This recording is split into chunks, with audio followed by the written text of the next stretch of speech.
Hey, hi, welcome to my YouTube channel. Today I'm going to start a new course that is Azure Kubernetes Services, and this is introduction video. So we are going to just see what is Azure AKS. Let's get started. So what is Azure Kubernetes Services?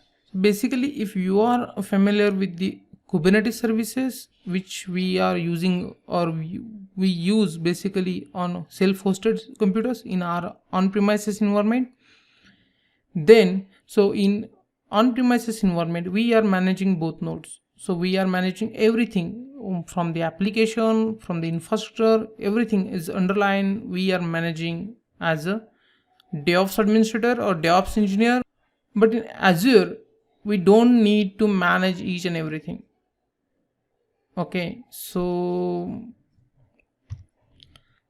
Azure Kubernetes Services is makes simple to deploy a manageable Kubernetes cluster in Azure network. In on-premises environment, then you have to take care of your network CNI as well as your all the nodes, and you have to decide the high availability for your master node or control panel. So all these things is makes an easy and simple in Azure Kubernetes services. This is an hosted Kubernetes services. Azure handles critical tasks like health monitoring and maintenance for you. Basically we need to monitor should be a good enough to give the alerts, so we can act or we can proactively get alerted if anything is going wrong. But in Azure Kubernetes service it is handled by the Azure. The Azure Kubernetes service support both stateless and stateful applications to deployment. Now it is a very important that we have to focus on our application workload. The underlying infrastructure component will be taken care by the Azure. The Kubernetes provide a declarative approach to deployment. So the same thing whatever we are using in our self-hosted environment, so we can use the same thing, same commands we will use in Azure Kubernetes services. So there is no maximum difference. So when you use your storage component in Azure Kubernetes services, that time you have to provide a specific you have to use the specific provider storage. So AKS provide a managed Kubernetes services that reduce the complexity for deployments and core management tasks. So it is reduced when you deploy your AKS cluster.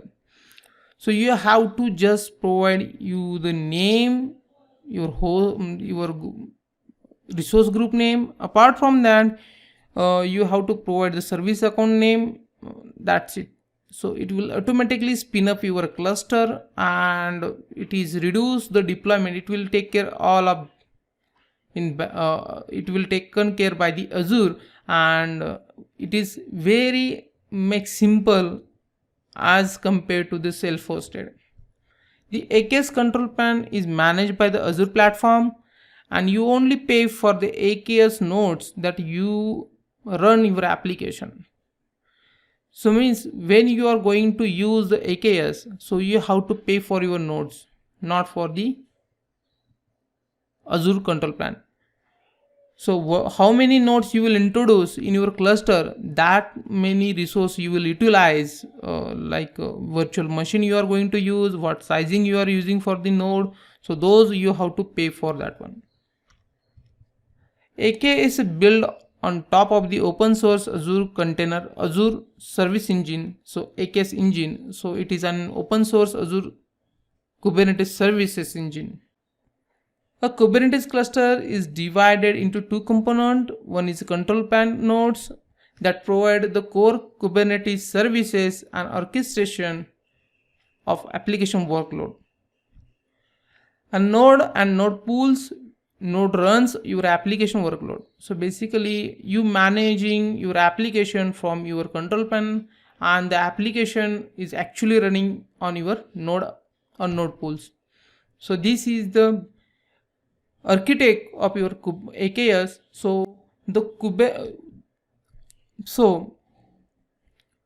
control pan manage, if you see here, so the control pan manage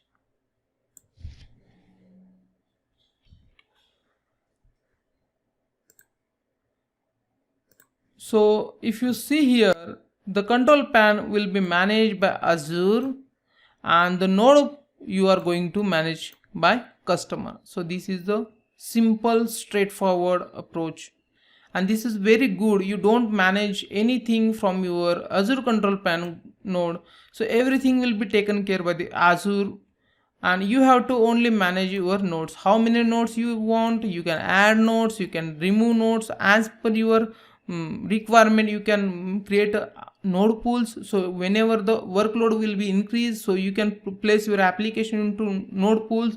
So it will be win-win situation. You don't care about the backup of any Azure component. You have to care about your nodes or your workload, application workload, how your application is going to work in your node. So that is only you have to taken care.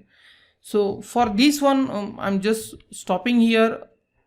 So next session we will see the deep AKS architecture. So see you at next session. Thank you.